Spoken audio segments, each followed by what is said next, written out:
Hi there, thank you for watching the News Bunker. I'm Andy Waits. It's Wednesday, February 3rd, 2009. Got the year right today. Well, you knew all that federal bailout money had to come with strings, and now we see how they're connected. President Obama says executives of financial institutions accepting bailout money cannot make more than $500,000 a year in total compensation. Now, supposedly, that's going to keep them from overpaying themselves on our tax dollars. You know, like politicians do. Limits on salary may not just be for bailout targets. Congressman Barney Frank, chairman of the House Financial Services Committee, says the restrictions on pay may extend to all U.S. companies. That's right, comrade. Everybody. And freshly minted Treasury Secretary Timothy Geithner, you know, the guy who couldn't remember to pay his taxes, Treasury Secretary Geithner thinks the half-mil salary cap is a good idea. You know, people used to roll their eyes whenever they said Obama was socialist. Well, read about it for yourself. The link is over in the video description.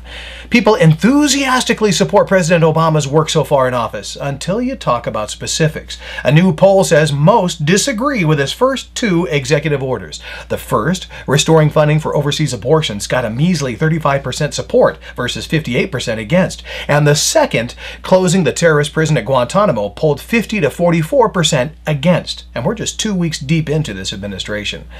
Former VP Dick Cheney says Obama's policies make a catastrophic terrorist attack, nuclear or biological, on American soil more likely in the next few years. A Cheney quote from the Politico.com interview. When we get people who are more concerned about reading the rights to an al-Qaeda terrorist than they are with protecting the United States against people who are absolutely committed to do anything they can to kill Americans, then I worry. Well, is chemical warfare already happening on your daughter's face? The trouble is, teenage girls caking on the makeup. A new report says cosmetics are the equivalent of smearing a chemistry set on your face. Experts say many of the chemicals used can mess with the hormonal system, especially in teenage girls. To say nothing of what it does to the hormonal systems of teenage boys. Now a look at newspapers from around the world and across America. First, the New York Times. Hey, there's a cute little girl gathering firewood in Gaza. There's the story of Dashiell's dashed hopes. And a look at the Hall of Shame. 3 top Obama officials with tax troubles. 2 of them dropped out. 1 is running the Treasury Department. And down the page, well, here's the rocket Iran launched into space yesterday. Is anyone else uncomfortable knowing Iran can launch rockets into orbit? In the LA Times, here's the town of Ileton, California. 817 people now completely broke.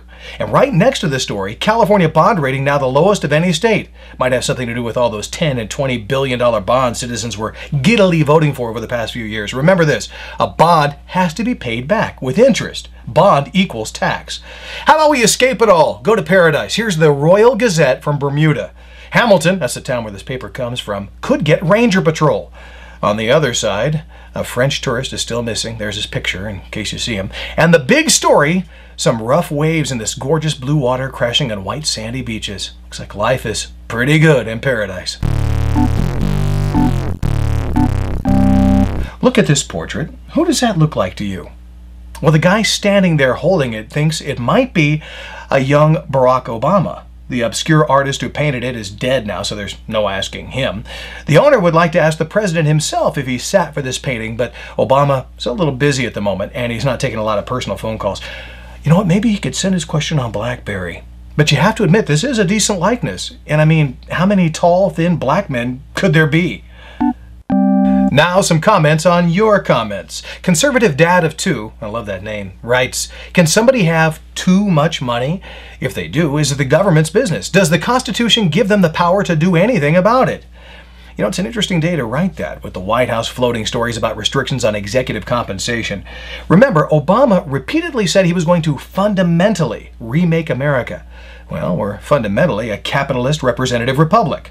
One wonders how that will change. Fundamentally. And finally, the pearl of wisdom. Dietrich Bonhoeffer was born on this date in 1906.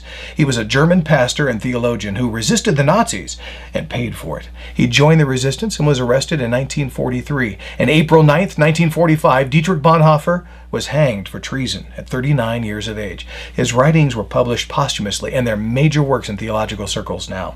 Dietrich Bonhoeffer knew the cost of believing and obedience to what he believed. He said, if you board the wrong train, it is no use running along the corridor in the other direction. Well, that's it from the News Bunker. There's more news tomorrow. This is an interactive bunker, so please comment. Clicking the yellow subscribe button makes the angels sing. Check back in Monday through Friday for more reports from the News Bunker. I'm Andy Waits. Thank you for watching.